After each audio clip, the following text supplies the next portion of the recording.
It's wonderful being here at the Jaipur Literary Festival. And you might think, well, why is a mathematician here? But I think that, although my subject is full of logic and is has perhaps the association of, he's after eternal truths, and life is much more fluid and dynamic than absolutes. As we said, with fluid sexuality and things like this. But actually, I think that's a misunderstanding of perhaps what the mathematical kind of job is all about. Because actually, we are storytellers as much as a novelist.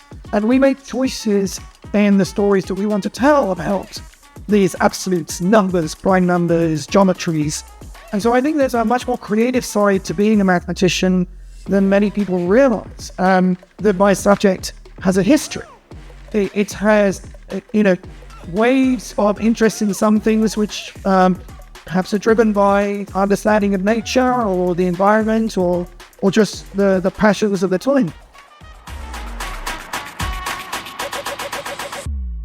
The Samsung Galaxy Tab S9 series Jaipur Literature Festival, ladies and gentlemen, a melting pot of ideas, big cauldron in which ideas are churned, and what comes out is very tasty actually for the mind. And what we're trying to do is see if we can get you to taste those morsels in a more intimate way on the Jaipur Bytes, of course. And we have the incredible Marcus du Sautoy, Simone what's the exact designation? Yes, I have quite a complicated title. Yes. So it's the Simone Professor for the Public Understanding of Science. For the public understanding of science, a successor to Richard Dawkins, and very clearly saying that I will be focusing on the science more and the religion less, which was, I think, quite a strong statement to make. It is, and I think that's why this kind of job is incredibly important. I mean, Charles Simone, who set up the position in the mid-90s for Richard, I think had great foresight in seeing that science was having more and more of an impact on society, and society needed to understand the science in order to be empowered to make decisions.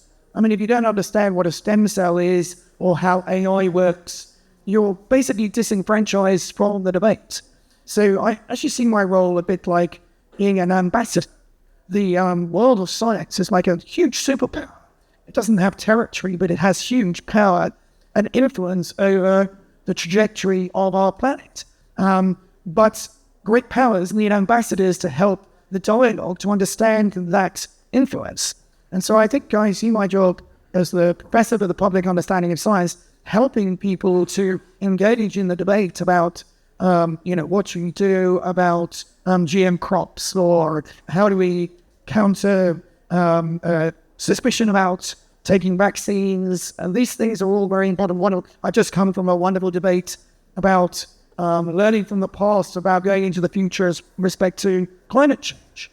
But that's, a role that we all need to be involved in. But if you don't understand what the changes that we can make and the impact they can have or not have, then, we're not going to make progress. So my role as the professor for public understanding of science, I see as trying to facilitate people to take part in a debate which has, some hard science in it. It's also a time when we're getting increasingly sensitive. Professor Dawkins was a little more aggressive in his approach. I think he'd much rather ball his fists rather than put the arm around the shoulder.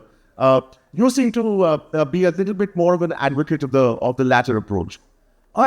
Yes, I think my style is very different, and I think both have a place. You need to wake people up, as Richard does, with his quite controversial statements. But I also think that we need to build bridges. We need to understand why somebody has contrary views compared to the scientific ideas.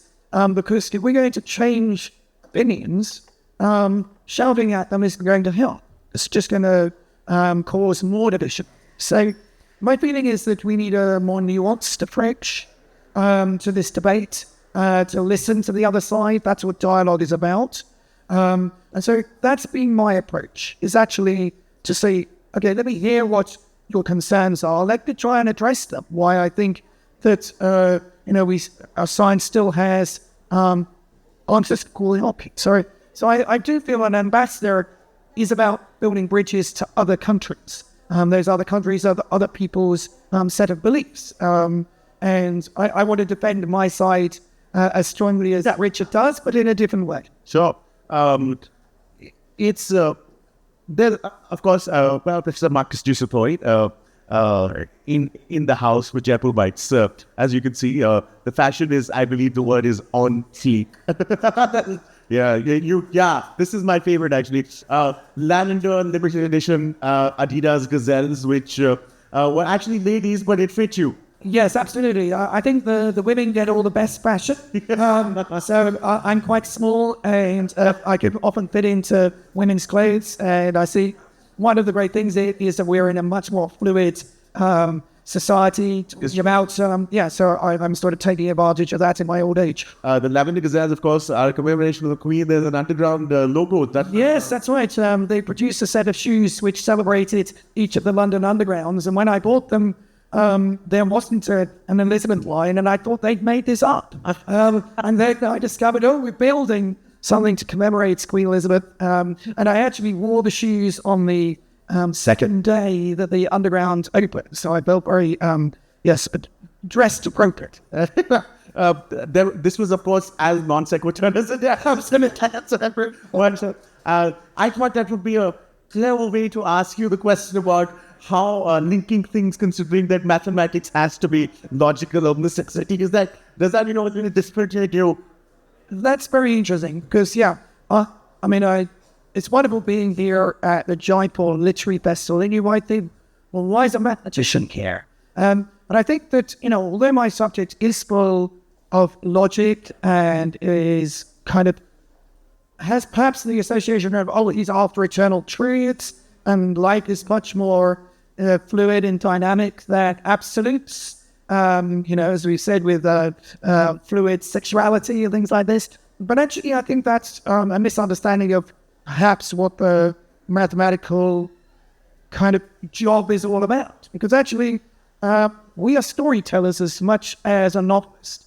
And we make choices in the stories that we want to tell about these absolutes, numbers, prime numbers, geometries.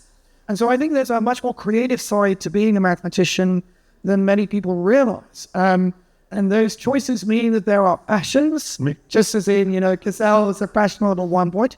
And I think that's quite surprising to people. So one of the things I try to do is to illustrate that my subject has a history. It has, waves of interest in some things which perhaps are driven by understanding of nature or the environment or just the passions of the time. Take the example, for example, imaginary numbers. The square root of -1. This started to bubble around the 16th, 15th century as an idea, but people said there isn't a number whose square is -1. And so it took many centuries to actually crystallize as a kind of interesting new idea in mathematics.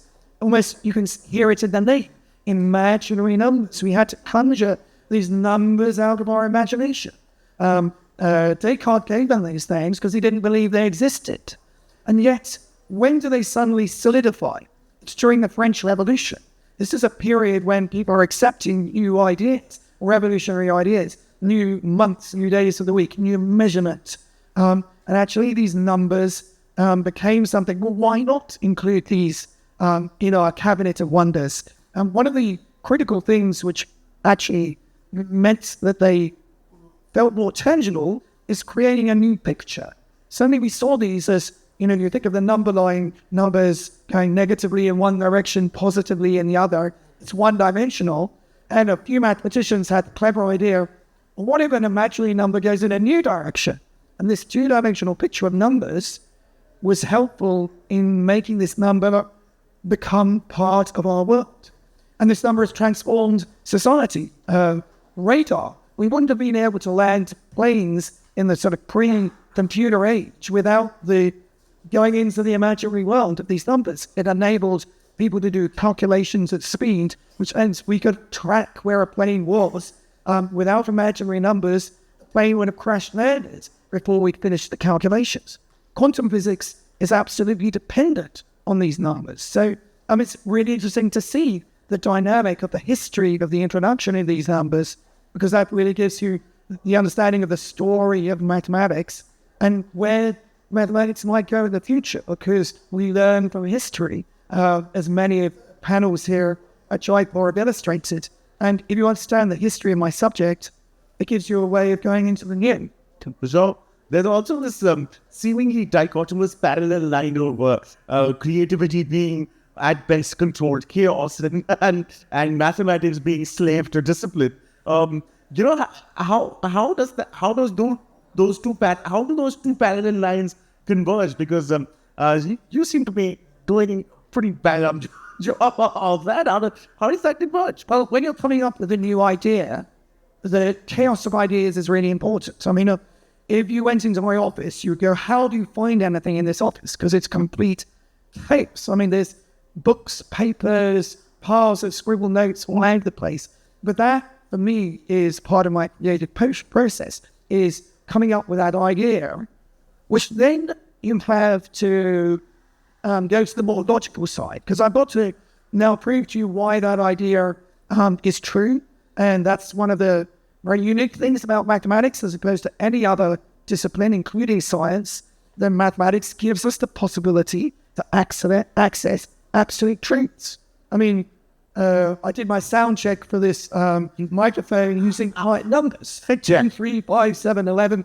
Now, these numbers are numbers which are some of the most important in mathematics. But the ancient Greeks proved that sound check could have gone on forever. There were infinitely many kinds.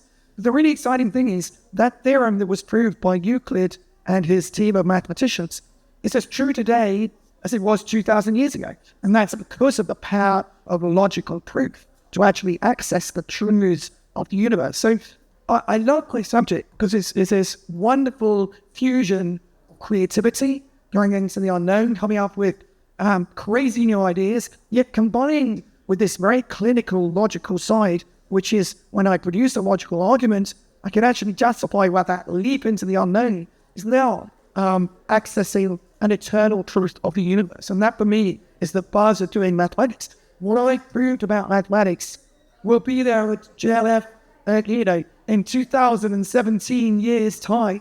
It will be as true today and then as it was today.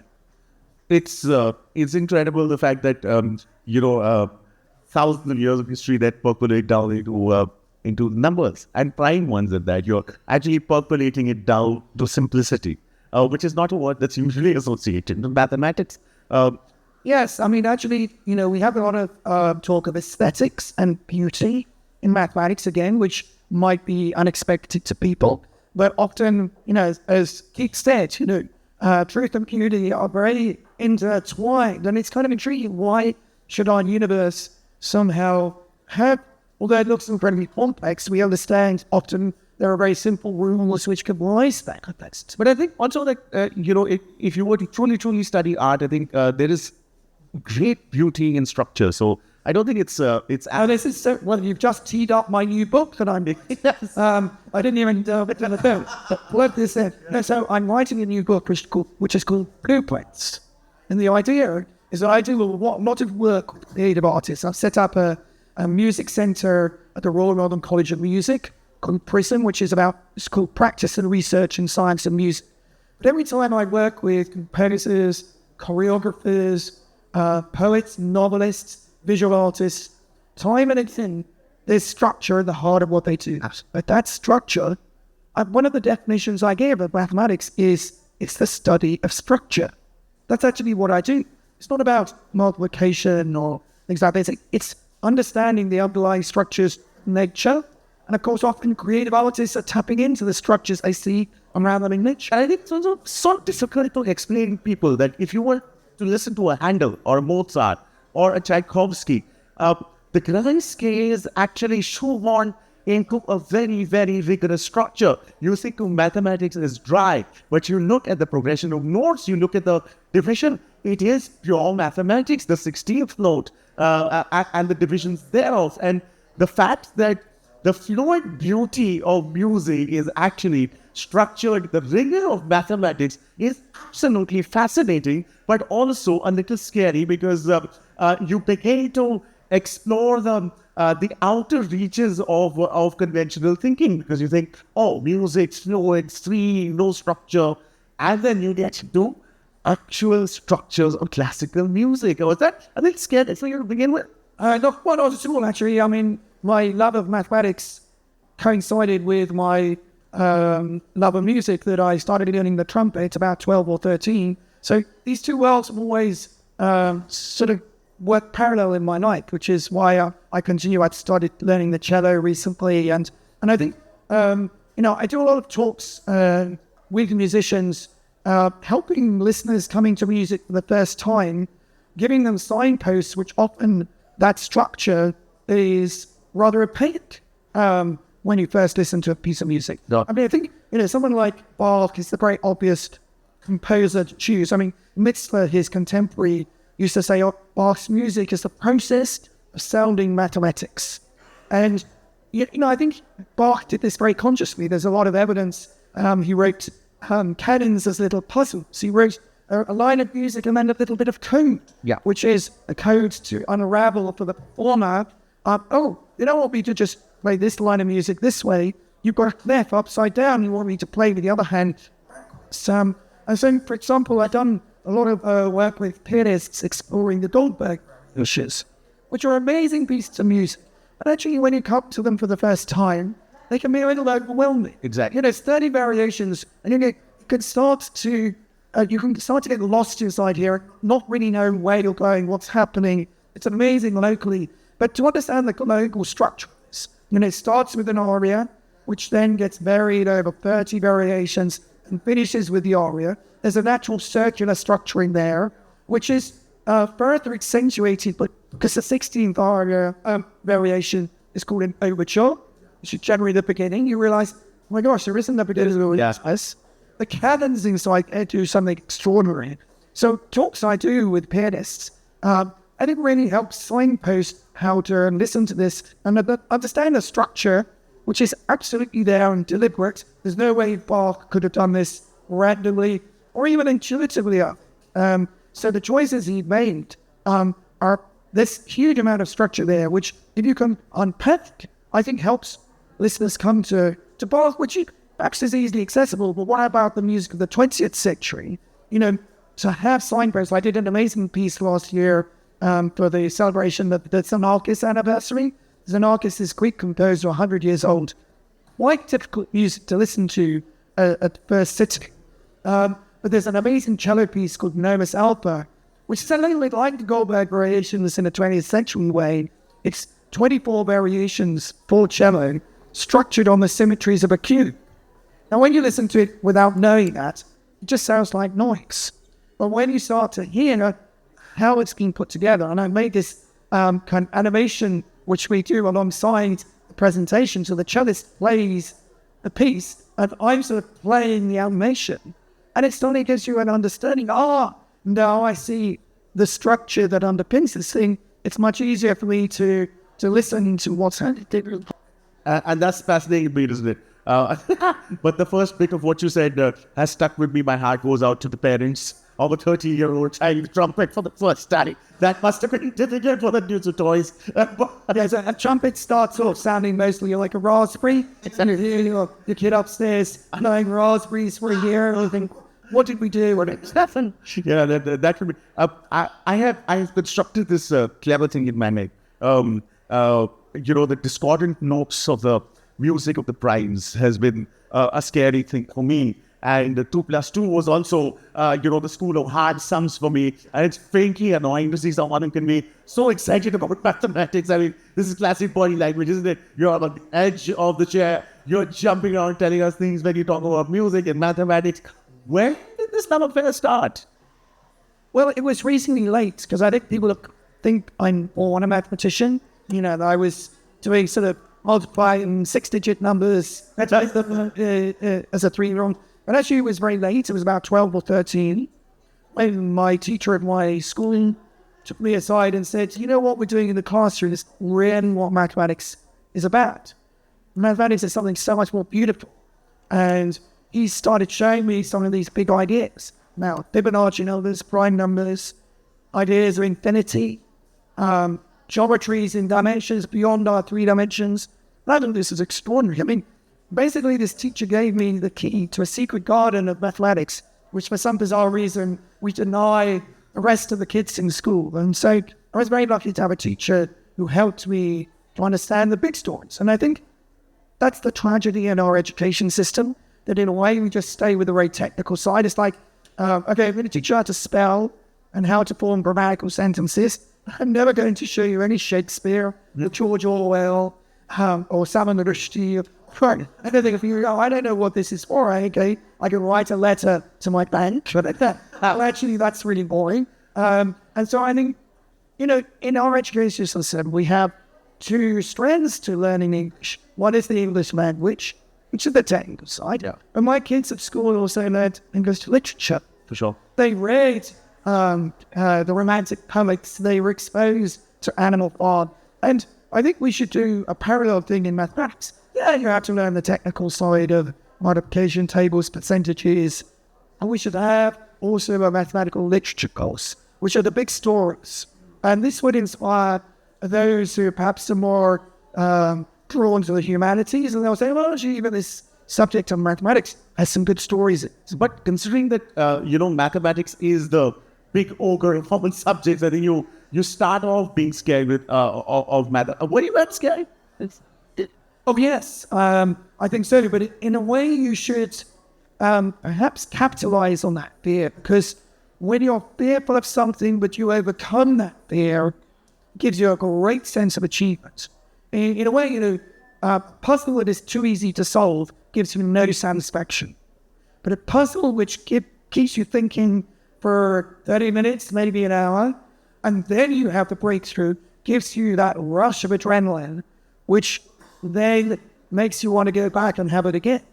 So I think perhaps we should celebrate, the fact that mathematics does have this challenging side to it, but that's part of its charm. And so you don't need to get everything right. I mean, I think getting things wrong is highly undervalued in our education system. And in mathematics, we often tell people, look, they get it wrong. We should celebrate and say, okay, no, it's wrong, but what can we learn from that? How it's wrong?